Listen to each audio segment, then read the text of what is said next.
Bueno, seguimos acá en la Universidad Abierta Interamericana y me gustaría hacer un pequeño comentario, Alberto, que me parece súper importante.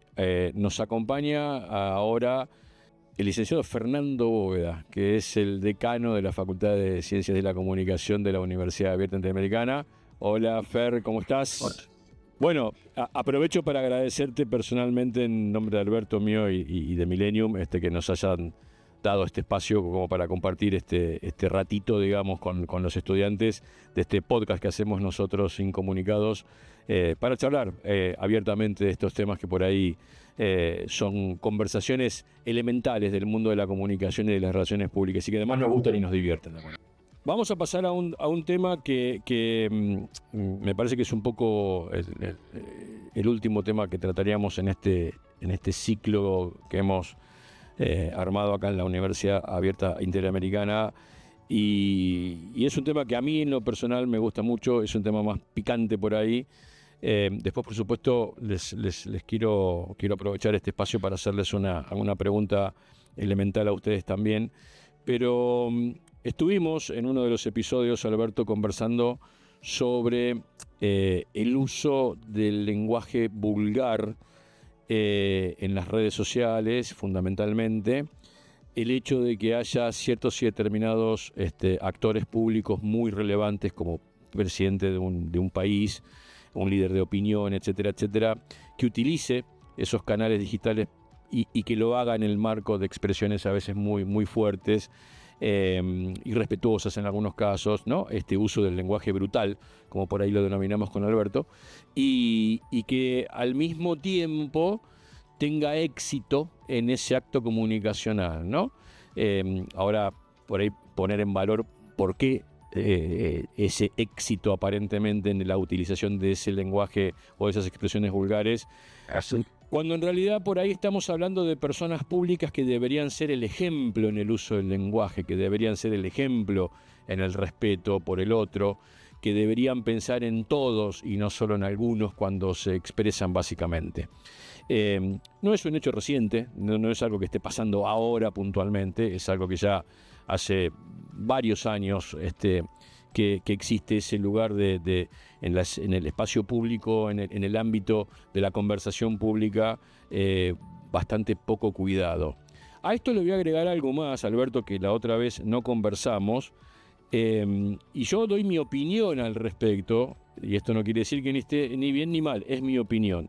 Ese mismo lenguaje vulgar también noto que en muchos espacios comunicacionales, como por ejemplo los streams, incluso en la radio, también se utiliza. Es decir, hoy el insulto ya no tiene un precio, la mala palabra, como decíamos antes, no tiene un precio caro, ya no es algo que uno, ¿no? Diga, bueno, pero la gente habla así normalmente, es el lenguaje normal.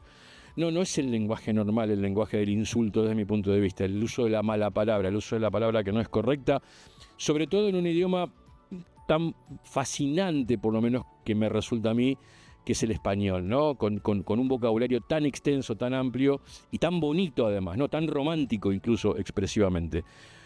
Y también esos espacios tienen una responsabilidad. Quien tiene un lugar público para expresarse tiene una responsabilidad pública que tener en cuenta. Y dentro de esa responsabilidad, desde mi punto de vista, el uso del lenguaje es importante. Yo no puedo normalizar el uso incorrecto del lenguaje, la violencia verbal no la puedo normalizar tampoco. Por lo menos ese es mi punto de vista y esa es mi opinión, Alberto. No sé qué pensás vos al respecto. Silencios largos me preocupa, ¿viste? Sí. Porque digo, no sé lo que viene ahora. Trato de pensar antes de hablar. A ver, una cosa es el idioma, otra cosa es el lenguaje. ¿Sí? Y hay dos formas de analizarlo. Hay una forma de analizarlo como la analizás vos. Aunque si ve el idioma español, como todos los idiomas, Borges decía que el español es uno de los mejores idiomas para insultar. Y si ustedes han ido a España, los españoles son bocas sucias, hablan y putean todo el tiempo. Yo lo veo desde otro punto de vista, que es los que hablan de esa manera, le hablan a un público, y muchas veces a una tribu, que responde a ese, que espera ese lenguaje. Dije lenguaje, no idioma.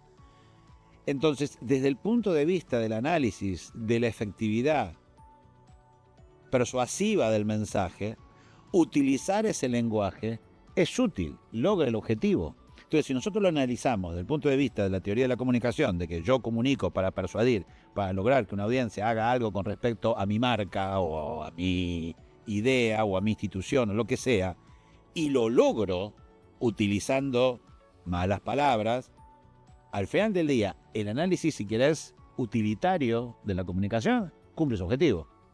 Yo me puedo poner en una posición purista de decir, oh, no se debería hacer y está mal, pero ¿sabés qué? El lenguaje, que es lo mismo que el idioma, partamos de una base. No hay malas palabras, hay malas intenciones.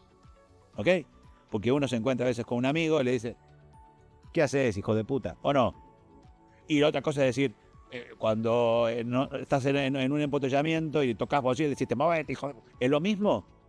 ¿Es hijo de puta? ¿Es lo mismo? Contexto y sentido. ¿Sí o no? Por eso, contexto y sentido. O sea que ¿En qué contexto? ¿Todavía me querés? ¿En qué contexto? ¿Todavía me querés? No revelemos esas cosas en público. La palabra es exactamente la misma, y disculpen en un ámbito universitario, pero tengo que hacer ese ejemplo. El hijo de puta, ¿sí? Esa frase, en un contexto tiene un sentido, y mirá, lo que estábamos hablando antes, y en otro contexto tiene otro sentido. Entonces no hay malas palabras por definición. Hay malas intenciones, si se quiere. ¿Ok? ¿Quién la dice? ¿Con qué objeto lo dice? ¿En qué contexto lo dice? Buscando qué efecto en la audiencia provocar. Entonces, si vos lo analizás como analista de comunicación y decís, Milei, no vamos a politizarlo, vamos a Trump, que lo odio muchísimo más, que es una bestia, ¿sí? Decís, ¿cómo puede pelearse con el Papa? ¿Cómo puede decir, vamos a exterminar una civilización? El tipo es horrible desde el punto de vista del lenguaje que utiliza, de la violencia que utiliza en el lenguaje. Pero ¿sabés qué? Para la gente que lo vota, que son muchos, desgraciadamente, para la humanidad y para Estados Unidos, es efectivo. Los mantiene agarrados porque dicen, este no es un político, este habla como hablo yo, este piensa como pienso yo. La gente se identifica con eso. Entonces el tipo logra su objetivo, que es que lo voten. Entonces, ¿yo cómo lo tengo que analizar? Si soy un analista de comunicación, si soy un consultor, ¿qué le tengo que decir? No, mire, señor presidente, usted agarre Webster Dictionary y empieza a hablar con mejores palabras, o tengo que decir, no, seguí por ahí porque es lo que te impide seguir bajando, porque cada vez tiene menos popularidad, pero tiene un piso duro de 34-35% que está armado con esa gente que no solamente aplaude, espera que él hable así en esos términos. Entonces, desde donde yo, cuando lo analizo, voy a decir, no, y está mal que hable así. No, si le mantiene la gente contenta. Y lo mismo debe pasar acá con vuestro presidente, digo vuestro porque yo no voto acá, voto allá. Cuando uno dice, bueno, pero todo ese circo que hace, y hay gente que le gusta. Entonces es efectivo. Y de ese es el punto de vista que yo lo analizo. ¿Y qué pasaría si trasladás esa misma dinámica, te lo planteo a vos, desde el lugar de consultor, asesor y un pensador en el marco de la comunicación? ¿Qué le dirías vos, ¿no?, profesional de las relaciones públicas, a una marca, a una compañía en la construcción de su narrativa? Tu contexto, que conozca quién le está hablando. O sea, si vos le estás hablando a una audiencia, a ver, depende de lo que vendas. Es decir, vos, qué sé yo, vendés sneakers para los chicos estos que saltan, viste, de edificio en edificio. ¿Cómo se llama? Tiene un nombre eso. Sí. No, Es. ¿Ya? Parkour, bueno. Ok, no importa. Complicado. Esa es una tribu. ¿Sí? Y tenés que hablarle en su idioma, en su lenguaje. Y por ahí ellos usan términos o usan palabras que por ahí hay otras personas que no hacen eso. Entonces, insisto, no hay palabras malas, hay malas intenciones. Y creo que el contexto determina el mensaje. Porque vos con el mensaje querés hacer algo, querés persuadir, querés que el tipo al final del día te compre la zapatilla. Sí. Vamos a hablar en concreto. Entonces le tenés que hablar en su lenguaje. Comprendo. ¿Sí? Estoy de acuerdo con vos. Entonces yo le diría, mirá, pero no coincido en algo. No estás llegando a tu audiencia porque estás hablando con un lenguaje demasiado purista, cuando los chicos están utilizando otras palabras, otros giros, otros modismos. Y eso además cambia por sociedad, porque no es lo mismo los adolescentes en Colombia no hablan igual que los adolescentes en Buenos Aires. Es más, los de Bogotá no hablan igual que los de Barranquilla, no hablan igual que los de Cali o que los de Medellín. De la misma manera que no pasa lo mismo con los de Miami, con los de Texas, con los de California, con los de Boston. Ok. ¿Sí? Bien. Entonces, entender esas realidades. Yo siempre le digo a los clientes, América Latina no existe. América Latina es una creación política, un invento francés. Lo que existe es México, Brasil, Argentina, Uruguay, Costa Rica, Bolivia, Paraguay, Chile, Perú.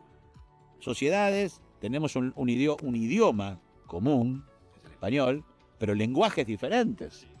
Y esos lenguajes, que son contextuales, porque dependen y están relacionados con las sociedades en particular, con sus experiencias históricas, sociales, etcétera, etcétera, etcétera, determinan dónde te pones vos como emisor de tu mensaje, si querés que tu mensaje sea efectivo. Bueno, vamos terminando ya, Alberto, porque hemos usufructuado extensivamente a la universidad y hemos abusado de la paciencia de la universidad. Tiempo de los ¿Hay alguna pregunta? Porque siempre me gusta que me pregunten. Damos... No sé, quién es usted, señor. Pregunta que quisiera formularles es si son capaces de especular que el éxito de la comunicación es justamente producto de la derrota de la política o de obviamente, que la política ha perdido la batalla por una sociedad más civilizada. A ver, cuando hablamos de política, lo entendemos desde el punto de vista del sistema político, ¿no?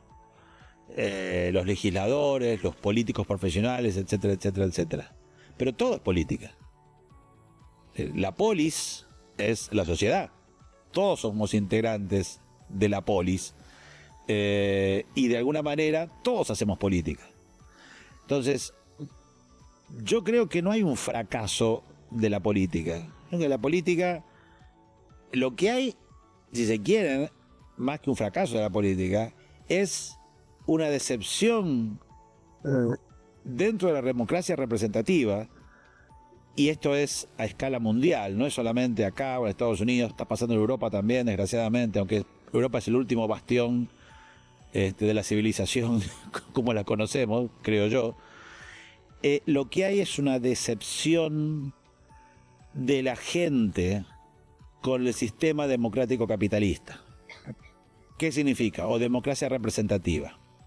Lo que no ha dado respuesta es el sistema capitalista, y no estoy defendiendo al otro ni mucho menos, sino que la gente, sobre todo los jóvenes, se están dando cuenta hoy en Estados Unidos, en Europa, que si ellos trabajan 40 años, 50 años como sus padres, no van a lograr tener el mismo nivel de vida. ¿Sí?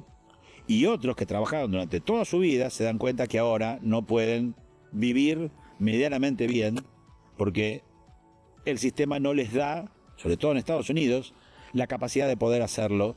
No tienen la red de contención social que deberían tener. Eso genera una decepción con la democracia representativa, porque quienes me tendrían que representar y evitar que eso suceda, evitar que si yo trabajé 45 años me muera de hambre cuando me jubilo, o evitar que si yo soy un joven de 25 años y quiero empezar a trabajar no encuentro trabajo, porque la economía no lo genera, no solo por la tecnología, o porque tengo que dejar de comer para poder alquilar un departamento, y ni pensar en comprar un departamento. Todo eso es lo que genera la decepción. Y la decepción se traduce en que quienes deberían evitar que eso suceda, en Alemania, en Francia, en España, en Estados Unidos, en muchos otros países, genera esa decepción. Entonces yo creo que la decepción, más que una decepción con la política en sí, es una decepción con el sistema en general, que no responde a las expectativas de la gente. Eisenhower lo decía cuando le preguntaban ¿cuál es el sueño americano? Y él decía, un pollo en cada olla, un auto en cada garage. Sencillo, como buen militar. Y era eso, es decir, que la gente lo que quiere es, obviamente, alimentarse, que sus hijos estudien y que la próxima generación viva mejor que la anterior. Y está pasando ahora que las generaciones nuevas no están viviendo mejor que las anteriores, en muchas economías en el mundo. Y eso es lo que genera. Y estos chicos la van a tener dura porque se le junta la crisis del planeta a nivel climático, un planeta que se calienta, y esto no es una cuestión de creer o no creer, sucede, es matemática, y está, y lo van a vivir dentro de 30, 40 años. La crisis del sistema económico que no da la salida que debería dar, o las oportunidades que debería generar, la cantidad de empleos que deberían generar, para que estos chicos vivan mejor que sus padres, sean más prósperos que la generación anterior. Y el sistema no está dando respuestas, y eso va a generar mayores problemas con la política, y van a empezar a aparecer otros personajes como Trump, otros personajes como Milei, otros personajes como Orbán, otros personajes como Putin, otros personajes como Milei, o ahora este evangélico que aparece por ahí, que parece que va a ser candidato peronista. Exactamente, tipos que mágicamente pueden resolver el problema, y la gente se aferra a lo que puede, porque lo tradicional nos llevó a esto, porque estamos en un momento del mundo serio, complicado, muy complicado. No es solamente una guerra, no es solamente Estrecho de Hormuz, todo se está complicando, y no hay, por lo menos desde mi punto de vista, respuestas fáciles para problemas complejos. Entonces, los que dicen yo tengo la respuesta fácil, y mucha gente lo sigue, que eso es lo que hacen los demagogos generalmente. Entonces yo no creo que la política, es decir, en ese sentido fracasó el sistema, pero el sistema en general, por eso digo el sistema de representación democrática, el sistema capitalista democrático representativo está en crisis, ¿sí? Que funcionó muy bien desde el fin de la Segunda Guerra Mundial, sobre todo en Europa, en Estados Unidos, pero que ahora, en este momento, en el 2026, está en crisis. ¿Estás de acuerdo? Sí, breve. Estoy muy de acuerdo con lo que estás diciendo, con algún pequeño ajuste que voy a hacer, que es, yo creo que la desilusión o la decepción social en términos generales y globales no es con lo político, ni tampoco es con el sistema, sino que tiene que ver con los modelos o los paradigmas o las concepciones que en los últimos 50 o 60 años han dado muestras de no poder responder a las expectativas y a las necesidades de la sociedad en términos generales. ¿Por qué digo no el sistema? Porque el sistema está al contrario, el sistema político está dando muestras de mucha resistencia, que es, la sociedad es paciente, la sociedad espera y la sociedad va eligiendo cómo puede reorientarse a través de una elección, a través de un voto, y eso es parte del sistema político, para ver, bueno, ¿dónde está el cambio? ¿Sí? Eso así como en términos muy amplios. Con respecto al problema, y no quiero profundizar para no quitar mucho tiempo y que Carla pregunte, yo coincido plenamente, hay una enorme cantidad de interrogantes a futuro sobre los que creo que nadie en este momento está encontrando respuesta, nadie está viendo cómo se resuelve el problema de la escasez de recursos, de la redistribución de recursos, del problema de la crisis, si se quiere, del capitalismo, del modelo representativo, democrático y capitalista. Entonces hay una gran confusión y no hay respuesta del otro lado. Creo que eso da la emergencia de que aparezcan los outsiders de la política, que ahí es donde se rompe el vínculo de la sociedad con lo político propiamente dicho y con el representante político propiamente dicho, pero no es con la persona, es con la incapacidad de los modelos que están dando vueltas desde hace 50, 60 años de encontrar una respuesta a los problemas que hoy tiene la sociedad en general. Bueno, un profundo agradecimiento, sí, a la Universidad Abierta Interamericana en primer lugar, a la Facultad de Ciencias de la Comunicación, muy especialmente gracias Carla Tonela, directora de la carrera de Relaciones Públicas. Un placer, que tan recibirlos. Fantásticamente llevas adelante. Gracias mil, Fernando Bóveda, decano de la facultad, por tu compromiso y tu laburo permanente con la institución. Gracias por cedernos este espacio. Bueno, esto fue Incomunicados desde la Universidad Abierta Interamericana. Muchas gracias.